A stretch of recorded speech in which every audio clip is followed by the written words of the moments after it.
Misi Ibu Sidik izin mewawancarai ya. Oke, silakan.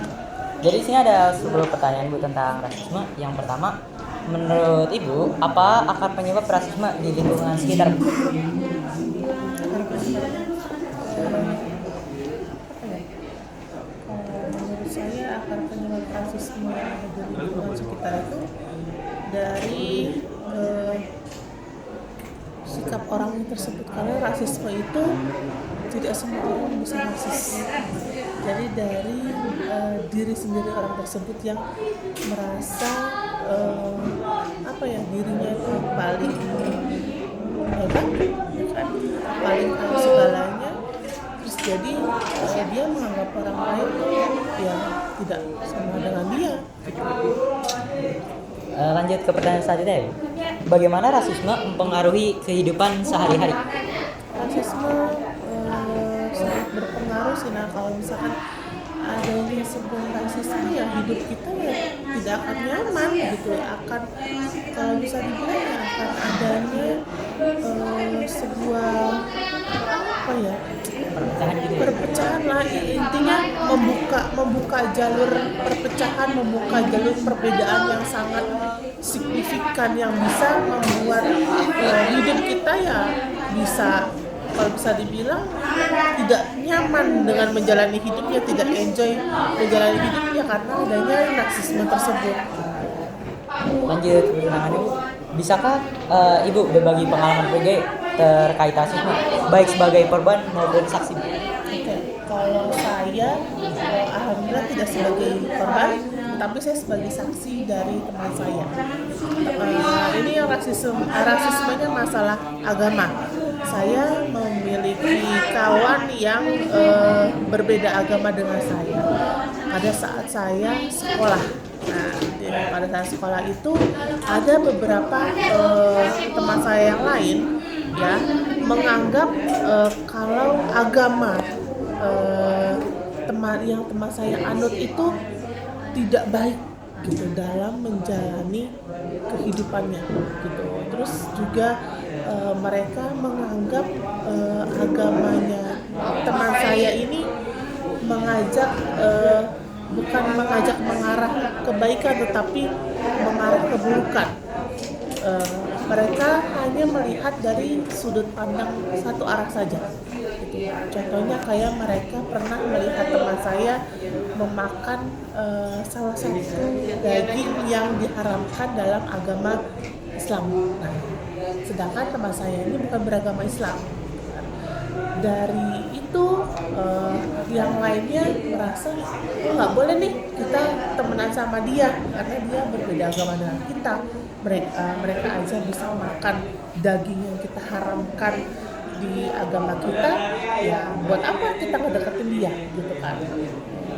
Contohnya ya seperti itu ya. Terus kalau menurut saya sebagai temannya gitu kan, saya tidak melihat dari sudut pandang dari makanannya, dari agamanya. Yang penting ya kita menjalani pertemanan, kita menjalani hidup masing-masing agama kita jalani, tapi jangan sampai gara-gara masalah perbedaan agama, gara-gara masalah dia makannya apa yang beda dengan kita, itu bisa jadi perpecahan, bisa jadi perbedaan yang nggak bisa disatukan, padahal kita sama-sama manusia.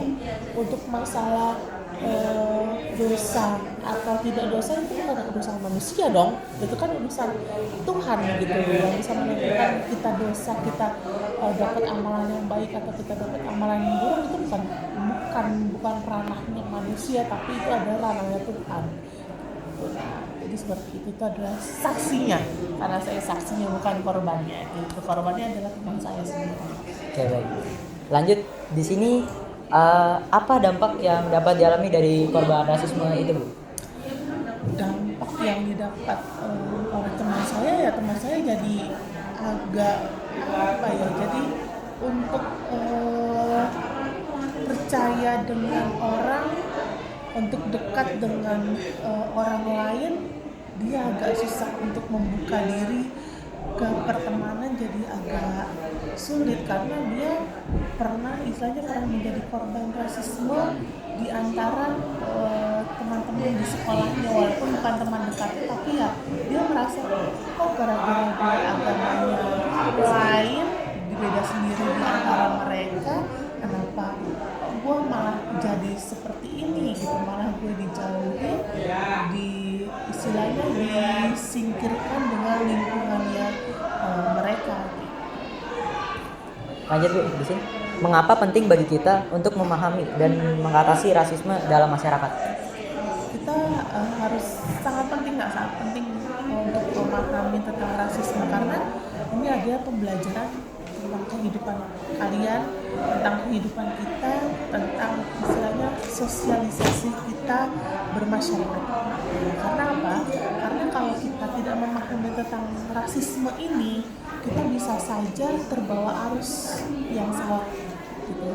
Kita yang tadinya baik-baik saja dengan yang agamanya berbeda, dengan suku yang berbeda, tapi ternyata kita tidak memahami rasisme, ujung-ujungnya kita kebawa arus, ikut-ikutan menjadi rasisme, ya kan?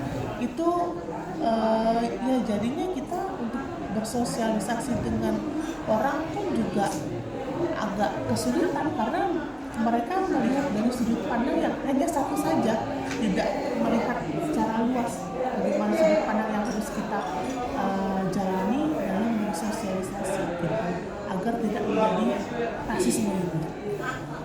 Selanjutnya, di sini langkah-langkah apa yang bisa kita lakukan sebagai individu untuk melawan rasisme dalam lingkungan kita? Yang pertama, memang kita harus percaya pada keyakinan masing-masing.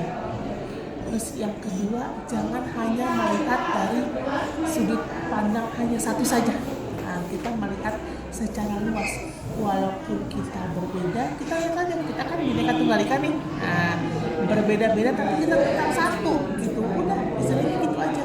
Dia mau agamanya apapun, dia mau sukunya apapun, mau dia keluarganya seperti apapun, tapi dalam kehidupan bersosialisasi kita harus bisa saling satu gitu. Kita harus bisa hidup bersosialisasi dengan baik agar hidup kita pun juga nyaman.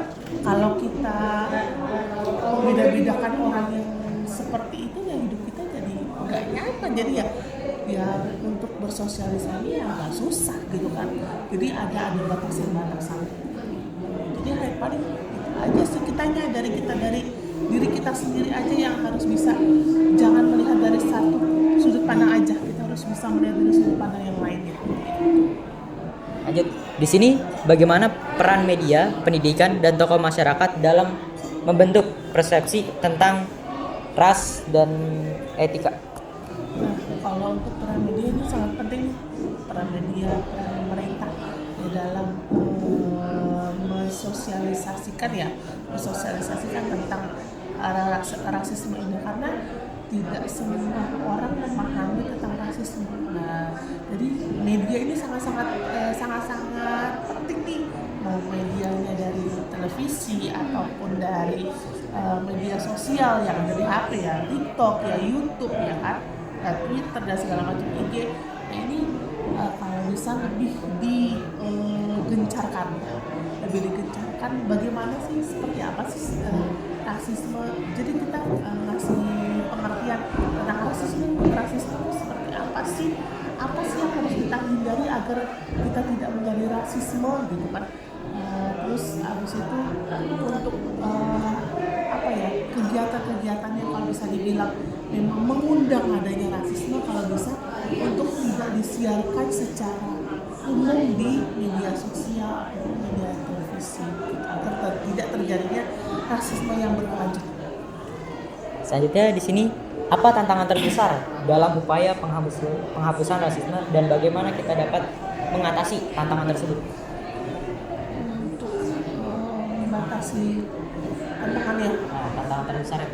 Tantangan terbesarnya ini agak sulit ya, karena persepsi orang kan berbeda nih nak. Kita bagaimana caranya ya tidak bisa memaksa semua orang untuk bisa patuh dalam satu aturan, patuh dalam apa yang sudah ditetapkan oleh pemerintah ataupun ditetapkan oleh kepala lingkungan kayak RT RW yang ada di lingkungan rumah kita ya.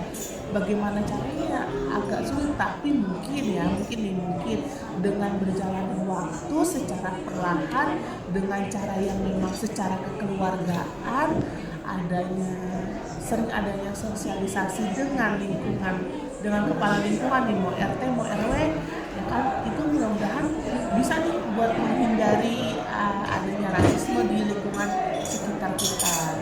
Ya, tantangan terbesarnya memang pasti akan adanya pro dan kontra di situ. Kontranya pasti banyak, kalau pro dan kontranya pasti akan lebih banyak gitu masalah seperti itu. Ini pertanyaan terakhir Bu, apa visi Ibu tentang masyarakat yang adil dan di mana rasisme tidak ada lagi menjadi masalah? Visi saya terhadap masyarakat yang adil, agar rasisme tidak ada lagi. Menurut saya, kalau visi saya ya jangan pernah memandang orang yang beda dengan kita itu sebelah mata. Kita memandang mereka sama seperti kita, sama-sama manusia. Untuk masalah yang lainnya kita serahkan kepada Tuhan. Itu aja. Terima kasih ya Ibu Sidik telah meluangkan waktunya. Terima kasih Bu. Sekian wawancara dari kami.